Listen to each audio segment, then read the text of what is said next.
नमस्कार, स्वागत है आपका। न्यूज़ 18 देख रहे हैं आप। मैं हूं आपके साथ ईशा खान।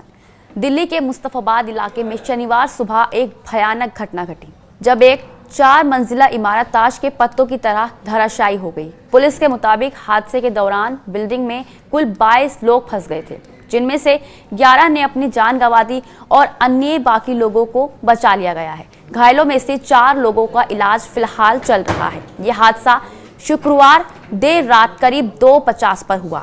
दमकल विभाग को मामले की सूचना दी गई, जिसके तुरंत बाद रेस्क्यू ऑपरेशन शुरू किया गया। शनिवार दोपहर तक रेस्क्यू ऑपरेशन जारी रहा। स्थानीय पुलिस, दमकल कर्मी और बचाव दल मौके पर पहुंचे।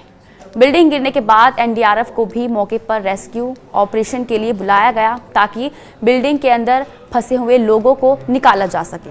शुरुआती जांच में सामने आया है कि करीब 60 गज के प्लॉट पर ग्राउंड फ्लोर के अलावा ऊपर 3 फ्लोर और बने थे। करीब 20 साल पहले बिल्डिंग का ग्राउंड फ्लोर और फर्स्ट फ्लोर नियमों को ताक पर रखकर बनाया गया था। ये भी बता दें कि शुक्रवार को रात दिल्ली में मौसम ने अचानक करवट ली थी। तेज बारिश और आंधी तूफान के चलते कई इलाकों में नुकसान हुआ। माना यह जा रहा है कि इसी वजह से मुस्तफाबाद की इमारत गिर गई।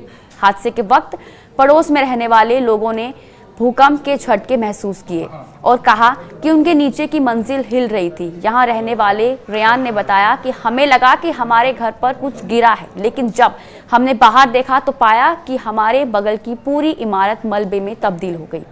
ये भी कहा जा रहा है कि सीवर का गंदा पानी सालों से इमारतों की दीवारों में रिस रहा था और आज समय के साथ नमी ने इमारत को कमजोर कर दिया, जिसकी वजह से दीवारों में दरारें पड़ गई। इसी वजह से हादसा हुआ। 4 से 5 इमारतों की कंडीशन अब भी खस्ता हाल बताई जा रही है। एनडीआरएफ के डीआईजी मोहसिन शाहिदी ने कहा कि मुस्तफाबाद हादसे को पैनकेक कोलैप्स कहते हैं। इस तरह के हादसों में बचने की संभावना बहुत कम होती है। ये भीड़भाड़ वाला इलाका है, इसके लिए मलबा हटाने का काम चुनौतीपूर्ण हो गया। जगह की कमी के कारण भारी मशीनरी का इस्तेमाल नहीं हो सका। डिप्टी स्पीकर और मुस्तफाबाद से विधायक मोहन सिंह बिष्ट ने मौके पर पहुंचकर कहा कि ये हादसा एमसीडी की लापरवाही और भ्रष्टाचार का नतीजा है। उन्होंने बताया, 3 महीने पहले जब मैं चुनाव जीता था, तब मैं इसी इलाके में था। मैंने उसी समय कहा था कि ये इमारत हादसे का कारण बन सकती है। मैंने दिल्ली के एलजी और एमसीडी कमिश्नर से कहा कि लापरवाही बरतने वाले अफसरों के खिलाफ कार्रवाई की जाए। मृतक के परिवारों को उचित मुआवजा दिया जाएगा। पूरा मुस्तफाबाद ऐसी इमारतों से भरा पड़ा है जो नुकसान पहुंचा सकती है। इमारतों का निर्माण अवैध रूप से किया गया है।